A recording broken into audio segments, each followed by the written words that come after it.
Pegawai-pegawai kanan dari negara anggota ASEAN tiba di ibu kota bagi menghadiri sidang kemuncak ASEAN ke-46 di Pusat Konvensyen Kuala Lumpur KLCC.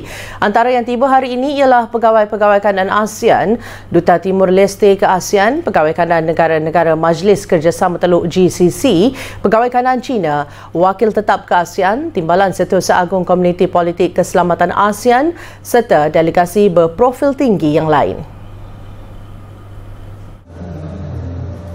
Sidang kemuncak tahun ini menandakan pencapaian penting apabila turut menampilkan sidang kemuncak ASEAN GCC kedua dan sidang kemuncak ASEAN GCC China yang pertama, sekaligus mencerminkan peningkatan kerjasama ASEAN dengan rantau penting yang lain.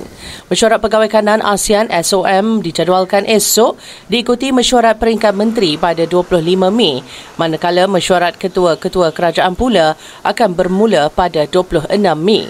Ribuan dijangka menghadiri persidangan dan langkah keselamatan yang ketat telah dilaksanakan di sekitar kawasan KLCC.